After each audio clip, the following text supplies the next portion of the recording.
Good afternoon, everyone, and welcome to a live webinar identifying your best prospects.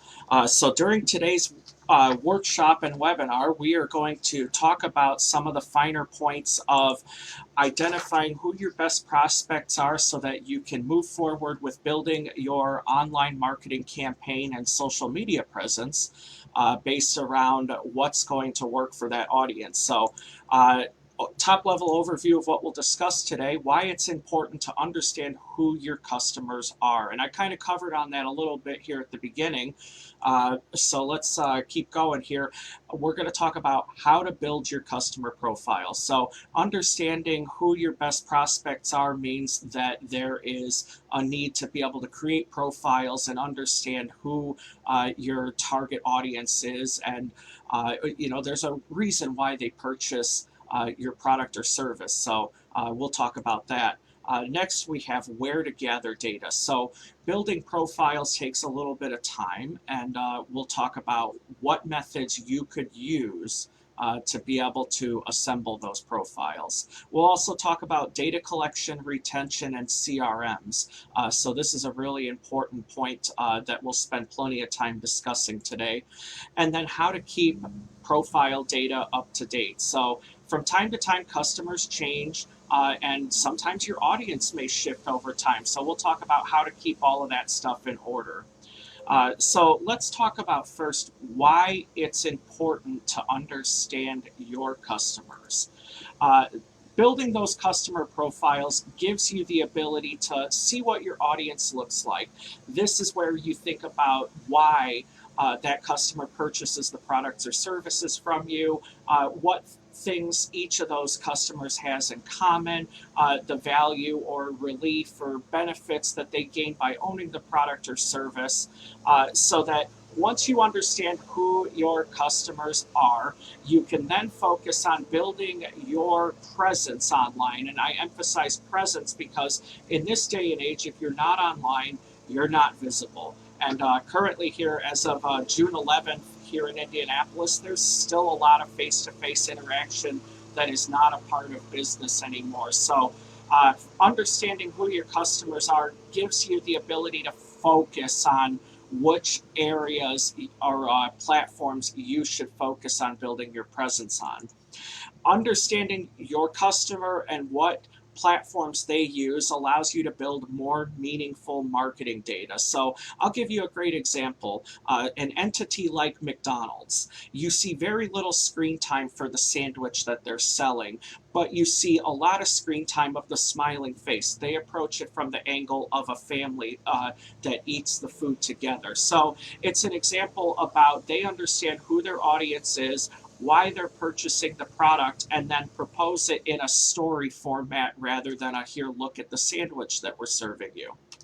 Uh, that all leads to more happy customers. So, when you build marketing material that fits that audience, you're going to have a lot more happy customers because you're speaking directly to them. You see their pain points, you see why they purchase it. So, from there, you build it out as a story and make your customers feel it. It brings them in, it makes them feel a part of it. And when you reinforce that emotional connection with your brand, with your products and services, it leads to much more enthusiastic customers, both when they purchase your product initially and when they tell all their friends and connections about what a great time or experience they had with purchasing the product or service, or how it improved their life in the way that your product can do that. So let's start with the first piece here, which is building your customer profiles. So there are four components that you need to look at when it comes to assembling a customer profile. The first thing is demographic information. So what that means is that you need to understand approximately what age your ideal customer is, as well as some other things like income, household information. So home value, do they own or rent their home? I'll give you a great example. A heating and cooling company would want to focus more on people who own their home versus people who rent the home, because the person who owns the home is going to be the decision maker in hiring them to come out and complete the service. So other things that you want to look at is hobbies and activities. So you see very little screen time of an actual product or service in this day and age. Most of any marketing or advertisement you see for any entity out there, it's all about how can you integrate into the story of your customer's day-to-day life. And then you have to understand the shopping behavior associated with your customers. So do they, if it's a high ticket or value item, how do they like to pay for it? Do they like to pay for the immediate balance up front and get it out of the way? Do they need it broken down into payments or increments that's a little bit more manageable? Do they purchase through a website versus purchase in person? These are all important things that you need to understand as you're building out your business marketing strategy. So let's talk about some of the ways that you can gather this data, because there are a lot of things out there that you can do. The first thing is surveys. And this is relevant primarily for customers and business entities that already have customers. So you can send out a survey to your existing customers to find out what you need to know about them. And as long as you're not prodding for too much information, generally happy customers are perfectly happy with providing you a little bit of information about who they are so that you can understand what improvements your product or service gives them, and a little more about who they are and what drove their purchase decision, their overall satisfaction, things that they enjoyed about your product or service, things that could be improved, things like that. The next thing that you can look at is focus groups. And focus groups requires a little bit more time and financial investment if you have that hired out to a company that specializes in doing that. Otherwise, if you want to organize it yourself and do a little bit of research, there is some value in getting a group of people together. Now, with current events, typically these meetings are in person. However, there is something to be said with being able to convert it in some capacity to electronic means, like we're doing through Zoom here today. So it would allow you to have some direct back and forth conversation. Now, once again, when you get into these focus groups, you want to make sure that you have an idea already sketched out about what the customer looks like on the surface for existing business entities. Otherwise, this is something where you may want to reach out to a mentor through SCORE, or if you have the budget for it, there are plenty of companies out there that can help you do more comprehensive research to understand who you should get into that focus group. Next is public databases. Now, there is no shortage of public databases available. You have great things out there like white pages, which are readily available. If you have a library card, a number of libraries throughout the state of Indiana here have access to different entities. Here in Indianapolis, we get through the Indianapolis Public Libraries access to Reference USA. Reference USA allows you to kind of get to know what's in a specific geographic area, as well as research specific names that you're trying to reach. So this is a great example to use when you already have some names of individuals that are current customers. You can use these databases to look up a specific person. You could also look up additional information based on, okay, if you want to search geographic area, economics, home ownership status, any number of different things. There's no shortage of databases out there. Now, you always want to use more than one database. So I personally consider things like social media networks to an extent a database as well. Things like LinkedIn, where in a lot of B2B situations, I end up connected with other business owners because it's who we serve the best in our business model. So LinkedIn can be a wealth of information in those circumstances.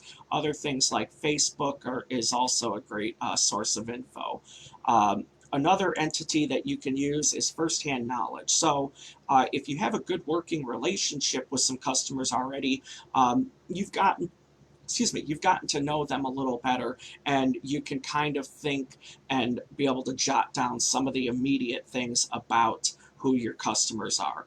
Now, public databases and social media networks are a really good indicator to drive purchase behavior. And that's something that becomes incredibly helpful when you get into things like Facebook ads, where it gives you the ability to target based on specific purchasing behavior.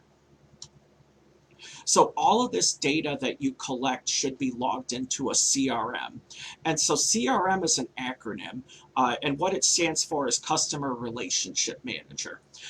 This customer relationship manager is your go-to place to plug in all of this data about your existing customers and your prospects. And as you get more information on them relevant to what you need to be able to successfully complete a transaction, you should put it into one place. Now, there are a large number of good working CRMs available out there. Things like Salesforce come with a heavy price tag.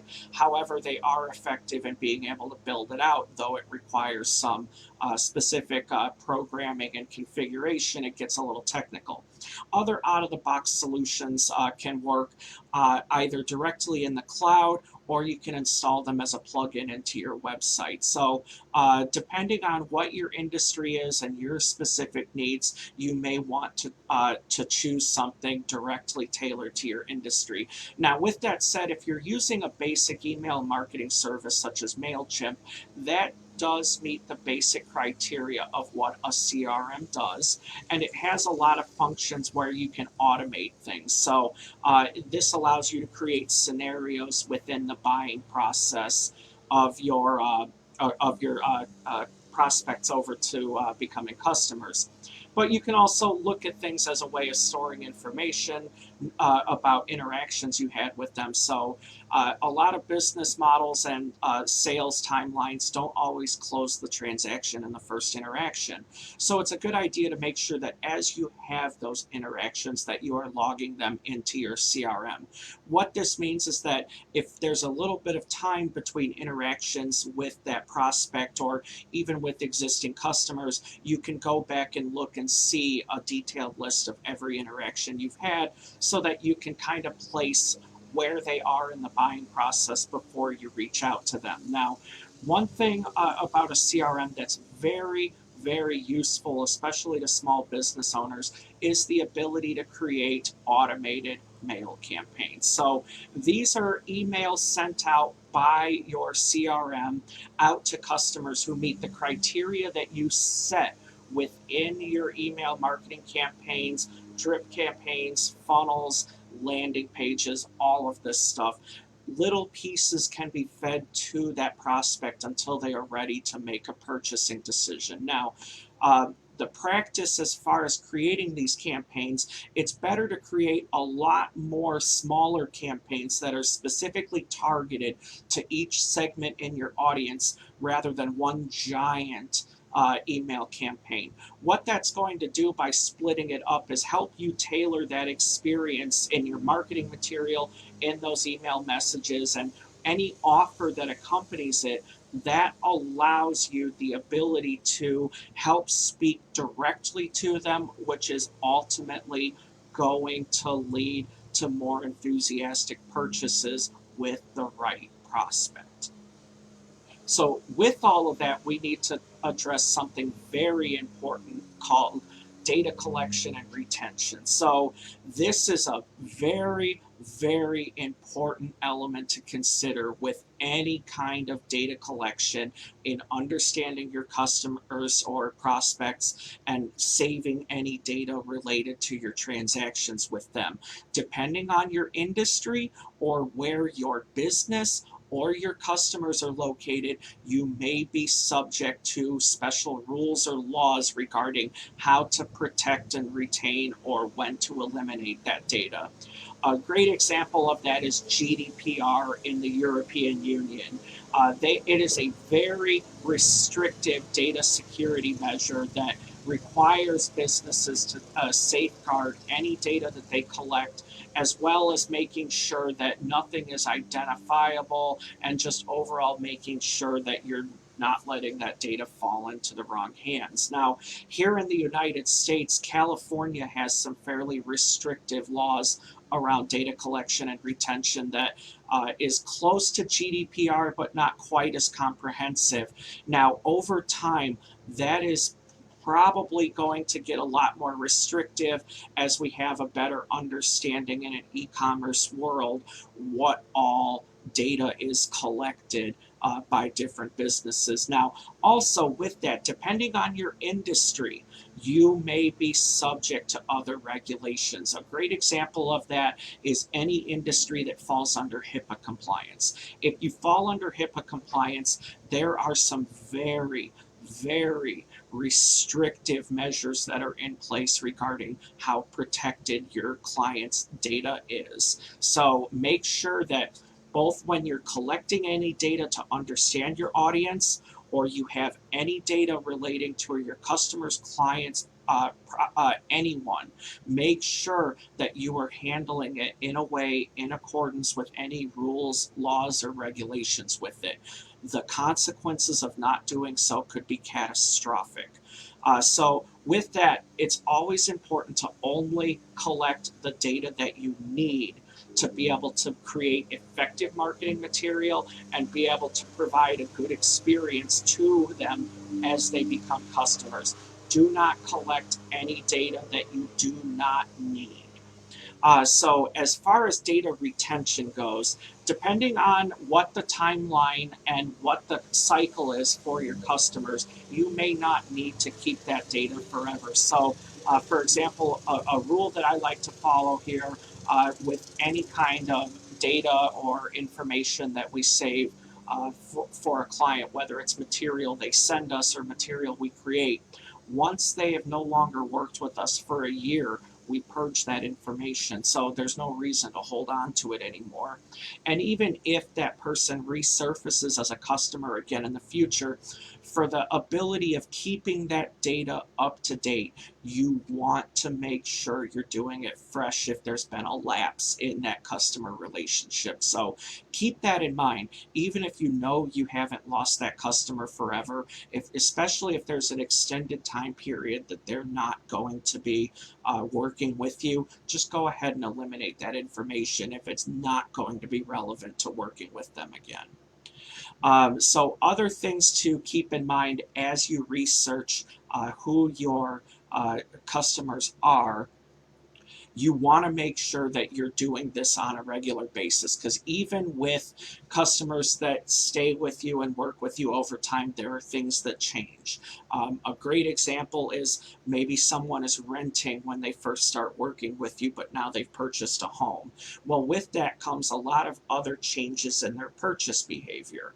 Other things could include a marriage, a transition in what their business does. Maybe they graduate into another age demographic category, or even change careers entirely, which also does things like changing their income level, so their ability or need to purchase the products or services that you have. So even though they are a customer today, make sure that you are frequently checking these databases again that you use to make sure that any of that information is kept up to date.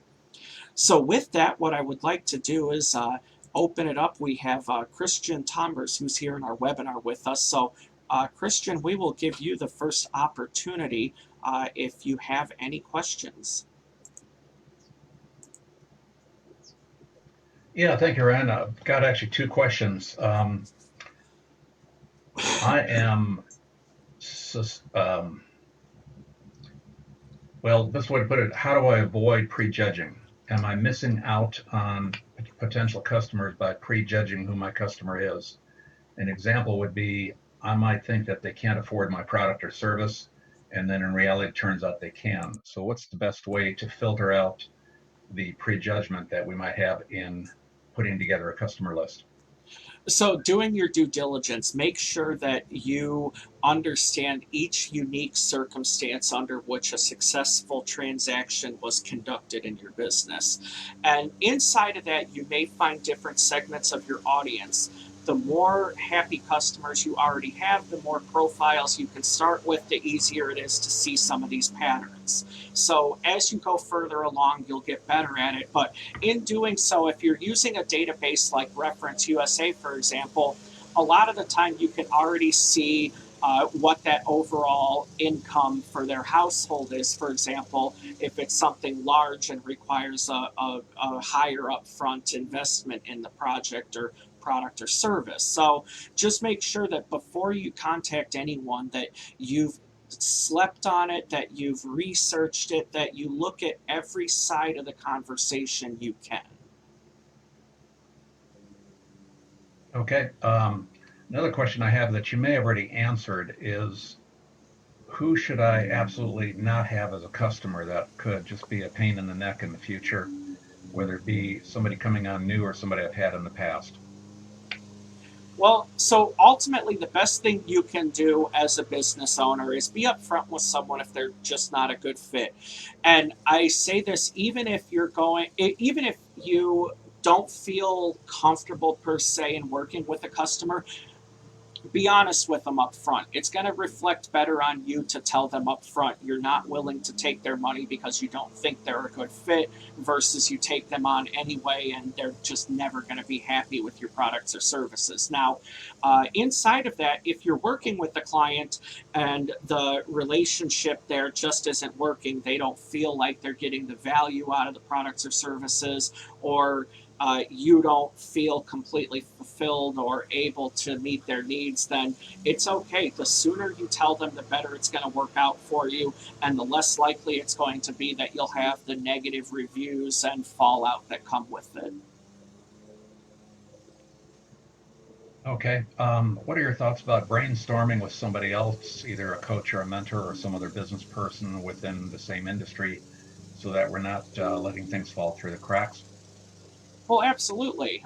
Even inside of the same industry, two unique business owners may have a different niche, even if they're, let's say, for example, in your area, which is sales training for professionals. So, inside of the category of sales training for professionals, well, you have people who are insurance salespeople, security salespeople, roofing contractors, windows, siding, and doors contractors. So, there are so many sub niches inside of a specific industry that there never really is true competition among entrepreneurs. Now, you mentioned the importance of sitting down with a mentor. That's important in any industry, regardless of if you're a new entrepreneur or a well seasoned business owner starting a new business or growing something that's been successful. It's always a good idea to have some outside perspective into what you're doing. Okay. You just brought up the idea also that there may be possibilities for joint ventures, other businesses that also have the same customer base that you have without them being a competitor of yours. Absolutely, because anytime you can improve the experience for your customers, even if it's ultimately not working with you but working with someone else, it's still a good reflection on you as a business owner to be able to help them make that informed decision and do what's going to be best by them. They're still going to be more likely to refer business to you in the future because they knew you were honest enough to pass up on an easy sale if you just wanted to get them your product or service and you didn't listen to the part about what's going to be right for them in the long term. And what's your opinion about the best idea to make a connection with somebody that you met brand new, like at a networking event, whether it be in person or online, so that we're not pouncing on them to where they feel like they're under pressure to have to do business with you? Anytime you meet a new connection in networking, you should reach out to them right away, but not to do your sales pitch.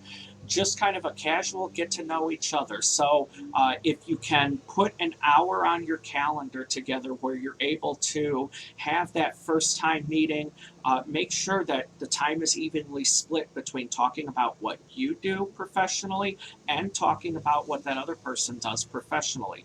That initial meeting is not an opportunity for sales, even if it turns out after that meeting that they may be a good fit for your product or service. Then it would be okay to ask them at the end if it's something they're interested in. Now, when you're initially reaching out to people you connect with at a networking event, email is usually the most convenient. They can answer on their terms. So if they're waiting until later in the evening to check their inbox, if the email's waiting and they can still take action. That's where it's also important that if you want to schedule that initial meeting with them, that you have a scheduling portal available to you so that the ball is in their court.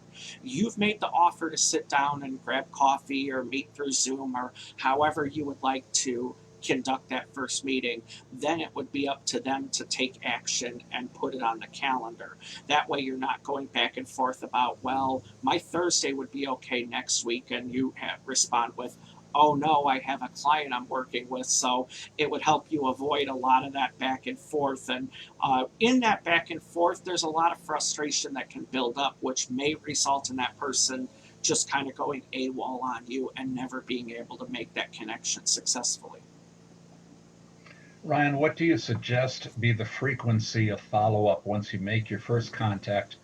How often and how soon should you continue following up with them? Because we're all being bombarded with a lot of emails and contacts and phone calls right now. So, what makes me a guest instead of a pest?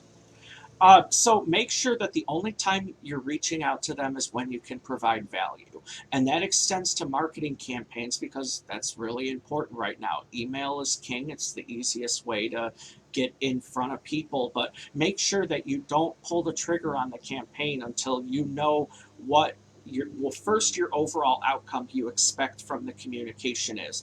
Do you want them to go to your website and read something? Do you want them to sign up for a service? Do you want them to set a meeting with you? What do you want to do?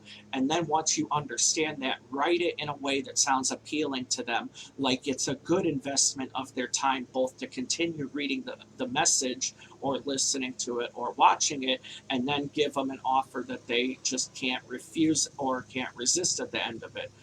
Fear of missing out could be important if you're looking at trying to get someone to take immediate action. At the same time, right now, you also want to be sensitive to the fact that many people are still working from home. So, those of us who are fortunate enough to still continue working at home, we still maintain some regular hours. So, you still want to make sure that you're being respectful in the times you reach out to them. So, that would mean evenings are still off limits. Weekends are probably still not the best idea to directly reach out to people, but overall, email is just the most convenient thing you can do. And inside of that, if you've built your campaigns properly, you don't have to send and shouldn't send the exact same message to your entire list. It needs to be segmented messages that are written for that specific group. Ryan, what are some examples of free offers that we can give to prospects that do not give away things that we should be charging for, whether it be webinars or PDFs? What kind of topics or items should we give them either online or send to them by snail mail? So it should be something that's going to be of value to the person who receives it. So think about it, and it's going to be different for every business, every industry, every unique entrepreneur and marketing department. So if you've done your research adequately, let's take, for example, Christian, inside of your business, with your target being in home sales professionals, you don't want to specifically just reach out to the individuals who are on the front lines. You should be reaching a step behind them, the sales managers, the person who controls the schedules and gets everyone into the room at the same time so that you're more effectively putting results into their company. Now, if it's a sales professional that you can work with directly because they either don't have a sales manager or they're an entrepreneur who is the business owner, the sales professional, the marketing expert, all of these, each of those groups should have their own unique offer. So, to an entrepreneur, something convenient like a white paper is a great idea. Something that they can download and read and look at, and it gives them some takeaway information that's going to work for them. That's always a great opportunity.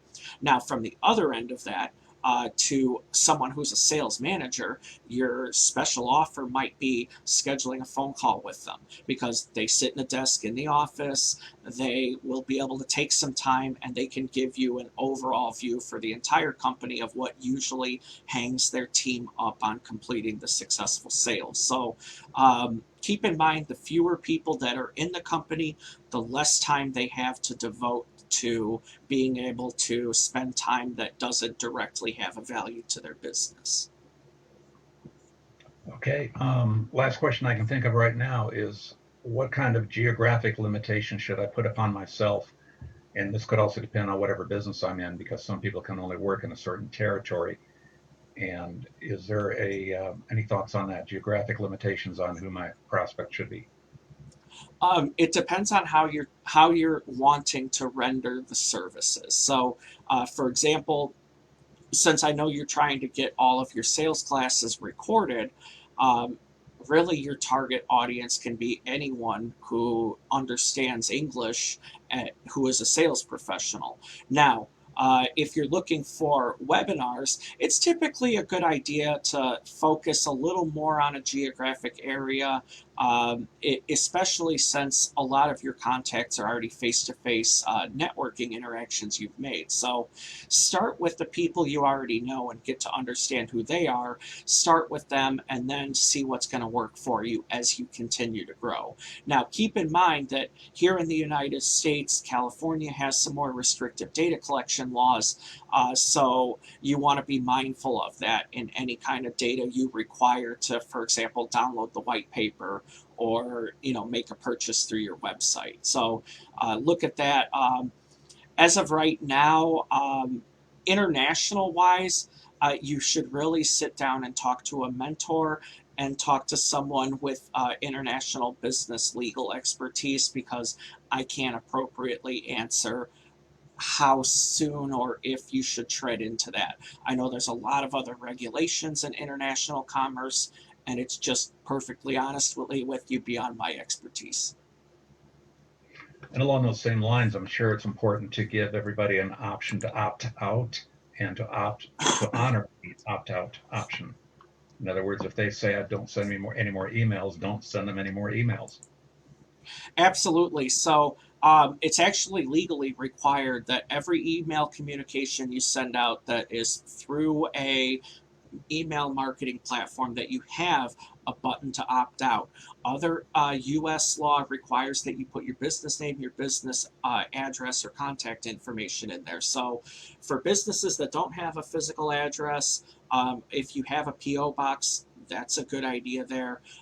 You also need to make sure that the button to unsubscribe links to something associated with your email list that's going to record that request to be opted out, or if you're manually managing it, do it right away. And if you know it's going to take some time, make sure that the confirmation of when they click on subscribe, that notice will give them that whatever time frame you're going to need to get them out of the list. Good example of that is some larger big box entities. They have someone that manually may manage their email marketing, and if you unsubscribe to it, it says you may have a 4 to 7 day delay in getting unsubscribed. So if that's the case, be upfront about it. That way they don't just continuously click unsubscribe or escalate it into a complaint. And when they do unsubscribe, never re-add them to the email list yourself. Now, they can always opt back in again from the beginning, and if they choose to do so of their own free will, that's great. They can be sent email notices again through whatever platforms you're using, but they physically have to do it. Even if they tell you it's okay to add them back in, the best thing to do is to just send them to the place where they have to plug in the information themselves, because at the end of the day, it's going to save your behind. Okay. If somebody wanted to increase their income immediately and get a immediate cash flow influx? What's the best way to identify the best prospect to do that? So it's going to depend on their unique business. So places or business models that are going to have the fastest conversion are online stores. So places that visitors can go to and make a purchase and have the product shipped to them, or if it's a case where they schedule an appointment, they can schedule the appointment and pay whatever upfront fee you have associated with it through the website. Now, other things that are beneficial to different business model types that may have a longer sales period time would be to look at other ways of getting yourself out there. Excuse me, there's always a big advocate for writing a book about your industry. So, getting your name out there that way helps get you some additional credibility. Other things that you can do is try to reach out to entities that do interviews, podcasts, TV shows, anything media related, and ask to be a guest on there, because the more your face shows up in different entities, the more that all builds up into your credibility. So now, if you are a food and beverage business right now that is restricted on how you can do sales, your number one way to get cash in the bank right now is selling gift cards. So make sure that if your business in any way is impacted how those face-to-face interactions happen, make sure that you notify any customers that you have contact info for that they can purchase gift cards from you. Now, most modern credit card processing companies already have some kind of system integrated, and you may be set up with it. Now, if your business is not yet, there is no problem with issuing a printed paper gift certificate that can be used later. But make sure that your design is unique enough that it can't be easily duplicated, and make sure that you print a unique serial number on each gift certificate that you issue, so that if it ends up getting duplicated, you can see where it came from, who it was issued to, and other important information like that. And what is the return on my time and effort investment to get a sale and to get a new customer from a existing customer or from a new prospect? Well, it's always easier to convince someone who's already had a pleasant experience with you to do business again. They already know what it's like to go through the process, and they see the care that you take each step of the way to make sure that you're not just a sales professional for your product or service. You're there to help connect them with whatever they need, whatever need that you're meeting in their life. That's why you're there, to help the customer, not to sell your product or service. And what's the best way to generate new prospects from existing customers in terms of referrals? I honestly just be upfront and ask. So when you successfully complete a service for a client or customer, immediately follow that up with a thank you email or thank you card or something to let them know that you appreciate the opportunity to serve them. Now, with that, you should also, if you're sending it electronically, include a link to be able to review you on whatever platform that you are collecting reviews from. The one we personally use and advocate every small business look at is Google, because it is the number one search engine out there, and most people are using Google to be able to search anyway. So as long as you have your business listing and you're encouraging your happy customers to leave reviews, those reviews also help boost your organic reach in the long term. They're going to prioritize and say, hey, this business has a bunch of great reviews. I'm going to show their results first because they're clearly doing a good job. So make sure that you're asking for reviews right away. And even then, occasionally, just send out some new informational material to people. So let's pick on home improvement industry again. So a great example would be the ease of cleaning modern windows. So even if it's just a quick couple-minute video on pulling the paint in and cleaning the inside and talking about why it's important to do so. You're not talking about selling them any product or service. You're not telling them how superior these windows are to what they have at home. You're just talking about how to care for this window with its ease of maintenance ability. So if you do that in the long term, it's going to have a lot more benefit than if you just sit there and say feature number one. You know, spring-loaded class that pulls it in, you're going to put them to sleep. So make sure you make it part of the story. So the person who's cleaning the windows should be either or someone in company appropriate attire. So if you have polo shirts that your business uses, make sure that person is wearing it. Create that identity of someone that's giving the care and attention that's necessary to that product in their home. Okay, great. Thank you, Ryan. That's all I can think of for right now. Awesome. How's the best way for somebody to get in touch with you? Well, so they can always reach us at visiting www.openindiana.com. And anyone who has questions specifically about this webinar can send me an email, ryan@openindiana.com.